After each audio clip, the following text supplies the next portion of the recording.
നിങ്ങൾക്ക് self doubt ഉണ്ടോ?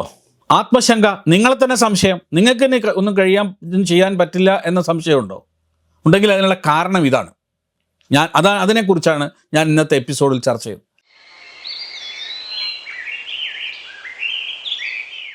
തിരക്ക് പിടിച്ച ഈ ലോകത്ത് നാം എല്ലാവരും എന്തിനോ വേണ്ടിയുള്ള ഓട്ടത്തിലാണല്ലോ.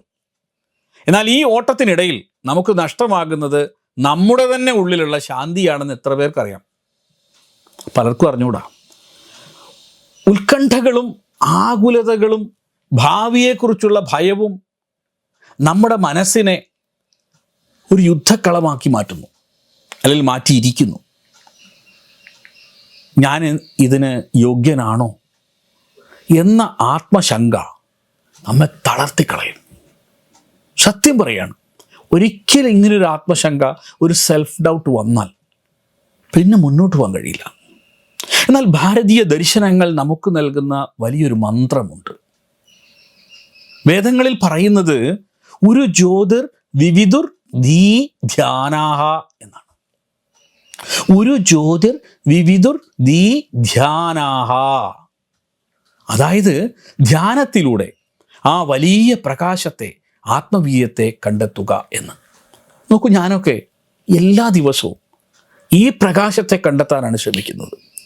സന്ധ്യാവന്ദനം ചെയ്യുമ്പോൾ ഈ പ്രകാശമാണ് ഇരുട്ടിൽ നിന്ന് പ്രകാശത്തിലേക്ക് ഉയരുക എന്ന് പറയുന്ന ഒരു വലിയ പ്രസ്താവന തന്നെ വേദത്തിലുണ്ട്. അങ്ങനെ നമ്മുടെ ഹൃദയത്തിൽ ആ ആത്മവിശ്വാസമാകുന്ന, ആത്മവീര്യമാകുന്ന പ്രകാശത്തെ കണ്ടെത്തുകയാണ് ഈ ബ്രഹ്മയജ്ഞം അല്ലെങ്കിൽ സന്ധ്യാവന്ദനം എന്നൊക്കെ പറയുന്നത് കൊണ്ട് നമ്മൾ അർത്ഥമാക്കുന്നത്. അതാണ് വേദങ്ങളുടെ കാഴ്ചപ്പാട്. നമ്മുടെ ഉള്ളിലെ ഇരുട്ടിനെ മാറ്റാൻ പുറത്തു നിന്നുള്ള വെളിച്ചം കൊണ്ട് കഴിയില്ല. ഉള്ളിൽ തന്നെയുള്ള ജ്യോതിസാണ് ഉണരേണ്ടത്. ഒരു അത്ഭുത ബന്ധം നമ്മുടെ മനസ്സിനെ നിയന്ത്രിക്കാനുള്ള വഴിയായിട്ടുണ്ട്. അത് ഏറ്റവും ലളിതവുമാണ്.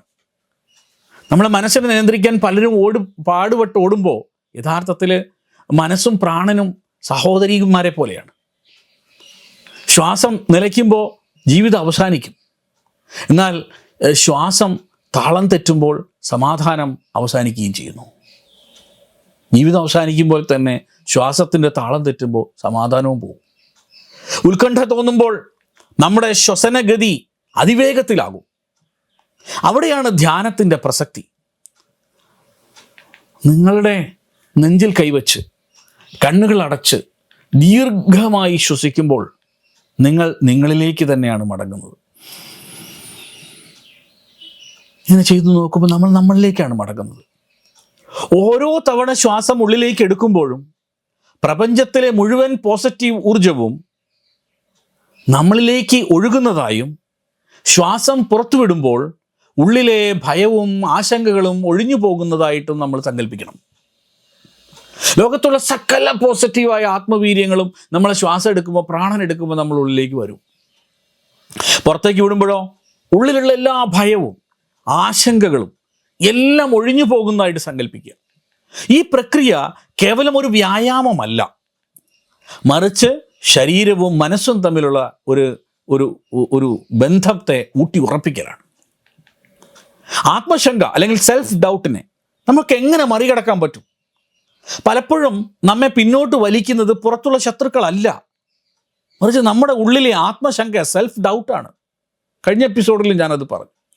ധ്യാനം ചെയ്യുന്നത് വഴി നമ്മുടെ ചിന്തകൾക്ക് ഒരു വ്യക്തത കൈവരും. കടലിലെ തിരമാലകൾ അടങ്ങുമ്പോൾ മാത്രം നമുക്ക് അതിൻ്റെ അടിത്തട്ട് കാണാൻ കഴിയുന്നത് പോലെ മനസ്സ് ശാന്തമാകുമ്പോൾ മാത്രമേ നമ്മുടെ യഥാർത്ഥ കഴിവ് നമുക്ക് തിരിച്ചറിയാൻ പറ്റൂ. നമ്മളെല്ലാവരും അത് അറിയണം. ഇതിനാണ് സന്ധ്യാവന്ദനമൊക്കെ വേദങ്ങൾ, ഞാനതൊക്കെയാണ് കഴിഞ്ഞ 10-20 വർഷമായ ആളുകളെ പഠിപ്പിക്കുന്നത്. ധ്യാനത്തിലൂടെ ലഭിക്കുന്ന ആന്തരിക ശാന്തി ആത്മശങ്കയെ വേരോടെ പിഴുതെറിയാൻ നമ്മളെ സഹായിക്കും. ധ്യാനം ഞാനിവിടെ പഠിപ്പിക്കുന്നില്ല, പക്ഷേ ധ്യാനം ശീലമാക്കാനുള്ള 5 ലളിതമായ ടിപ്പുകൾ ഞാൻ പറയാം. കാരണം പലരും പല ധ്യാനങ്ങൾ പരിശീലിക്കുന്നവരായിരിക്കും, അവരെന്തു വേണേലും പരിശീലിച്ചോട്ടെ. പക്ഷേ സ്ഥിരത പാലിക്കുക എന്ന് പറയുന്നത് അതിൽ ഏറ്റവും മുഖ്യമായ കാര്യമാണ്. കൺസിസ്റ്റൻസി. ദിവസവും രാവിലെയും വൈകുന്നേരവും ഒരു 10 മിനിറ്റ് ധ്യാനിക്കുക. രാവിലെ ചെയ്യാൻ നമുക്ക് പറ്റും, വൈകുന്നേരം പറ്റുന്നില്ല എങ്കിൽ ഉറങ്ങുന്നതിന് മുൻപ് 10 മിനിറ്റ് ധ്യാനത്തിനായിട്ട് മാറ്റിവെക്കുക. സമയം എത്ര കുറവാണെങ്കിലും അത് മുടങ്ങാതെ ചെയ്യാൻ ശ്രദ്ധിക്കുക എന്നുള്ളതാണ് ആദ്യം വേണ്ടത്. പലരും ചെയ്യില്ല ഇത്. 2 ദിവസം ചെയ്യും, 4 ദിവസം ചെയ്യില്ല, പിന്നെ ഒരു ദിവസം പ്രയാസം വരുമ്പോൾ വീണ്ടും ചെയ്യും. അങ്ങനെ ചെയ്തുകൊണ്ടൊരു പ്രയോജനവും ഇതിനകത്തില്ല. നമുക്ക് നമ്മളെ ഉള്ളിലുള്ള ബന്ധു നമ്മൾ തന്നെയാണെന്ന് തിരിച്ചറിഞ്ഞുകൊണ്ട്, നമ്മളെ ശത്രുവും നമ്മൾ തന്നെയാണെന്ന് തിരിച്ചറിഞ്ഞുകൊണ്ട് പ്രവർത്തിക്കണം. നമ്മൾ ശ്വാസത്തിൽ ശ്രദ്ധ കേന്ദ്രീകരിക്കുക എന്നുള്ളത് എല്ലാ ധ്യാനത്തിൻ്റെയും ഭാഗമാണ്. ചിന്തകൾ അലഞ്ഞു തിരിയുമ്പോൾ അവയെ തടയാൻ ശ്രമിക്കാതെ സൗമ്യമായി നിങ്ങളുടെ ശ്വസനത്തിലേക്ക് ശ്രദ്ധ തിരികെ കൊണ്ടുവരിക. ധ്യാനിക്കാനിരിക്കുമ്പോൾ പല പല കാര്യങ്ങൾ ഓർമ്മ വരും.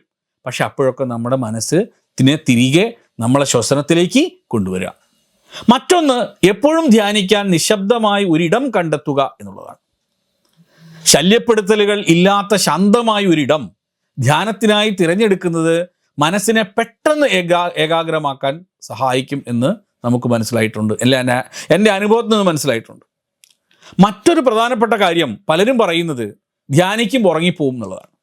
ശാരീരിക ഭാവം ഇതിലൊരു പ്രധാനപ്പെട്ട ഭാഗം, പോസ്ചർ എന്ന് പറയും ഇംഗ്ലീഷിൽ. നട്ടെല്ല് നേരെയാക്കിയിരിക്കുക എന്ന് പറയുമ്പോൾ ഇത് ഊർജപ്രവാഹം സുഗമമാക്കാനും ഉറക്കം വരുന്നത് തടയാനും സഹായിക്കുന്നത് കൊണ്ടാണ് നട്ടെല്ല് നേരെയാക്കിയിരിക്കാൻ വേണ്ടി പറയുന്നത്. ധ്യാനിക്കുമ്പോൾ കേവലം ഇങ്ങനെയൊക്കെ ചെയ്തുകൊണ്ട് മാത്രം കാര്യമൊന്നുമില്ല. നമ്മൾ പ്രാക്ടീസ് ചെയ്യേണ്ട ഏറ്റവും പ്രധാനപ്പെട്ട കാര്യം, സൈക്കോളജിയിൽ എവിടെയും പറയുന്ന ഒരു കാര്യം, നമ്മുടെ ഗുരുക്കന്മാരൊക്കെ പറയുന്ന കാര്യം, കൃതജ്ഞത ശീലിക്കുക, ഗ്രാറ്റിറ്റ്യൂഡ് ഉണ്ടാവുക എന്നതാണ്. ധ്യാനം അവസാനിക്കുമ്പോൾ ജീവിതത്തിലെ നല്ല കാര്യങ്ങളെ ഓർത്ത് നന്ദി പറയാൻ പറ്റണം. നമുക്ക് ജീവിതത്തിൽ ഇത്രയും കാലം നമുക്ക് ഇത്രയും കാര്യങ്ങൾ ചെയ്തു തന്ന ആൾക്കാർ, അല്ലെങ്കിൽ നമുക്ക് സഹായം ചെയ്ത ആൾക്കാർ, നമുക്കുണ്ടായ നേട്ടങ്ങൾ, നമുക്കുണ്ടായ സമ്പത്ത്, നമ്മുടെ ഭാര്യമാർ, ഭർത്താക്കന്മാർ, ഇവരോടൊക്കെ നമുക്ക് നന്ദി പറയുകയാണ്. അതിനെക്കുറിച്ചൊക്കെ ഓർത്ത് നമ്മൾ നന്ദി പറയുമ്പോൾ തന്നെ നമ്മളെ മനസ്സിൽ ഒരു സുരക്ഷിതത്വ ബോധം വളർന്നു വരാൻ തുടങ്ങും. അപ്പം ചുരുക്കി പറഞ്ഞാൽ, ഉള്ളിലെ വെളിച്ചം കണ്ടെത്തിയവന് പുറത്തെ ഇരുട്ടിനെ ഭയപ്പെടേണ്ടി വരില്ലല്ലോ. അതിനാണ് നമ്മൾ വൈദിക സന്ധ്യാവന്ദനം ചെയ്യുന്നത്. ധ്യാനം എന്നത് സന്യാസിമാർക്ക് മാത്രമുള്ള ഒന്നൊന്നുമല്ല, മറിച്ച് സമാധാനമായി ജീവിക്കാൻ ആഗ്രഹിക്കുന്ന ഏതൊരാൾക്കുമുള്ള ഉത്തമമായ ഔഷധമാണ് ഈ ധ്യാനം എന്ന് പറയും. സന്യാസിമാരും ചെയ്യും, ഗൃഹസ്ഥന്മാരും ചെയ്യും. ഇന്ന് മുതൽ കുറച്ച് നിമിഷങ്ങൾ നമുക്കായിട്ട് മാറ്റിവെക്കാം. ഉള്ളിലെ ആത്മപ്രകാശത്തെ ഉണർത്താം. അതിനുവേണ്ടി നമ്മൾ ശ്രമിക്കാം എന്ന് മാത്രം പറഞ്ഞുകൊണ്ട് ശുഭദിനം ആശംസിക്കുന്നു. നമസ്തേ.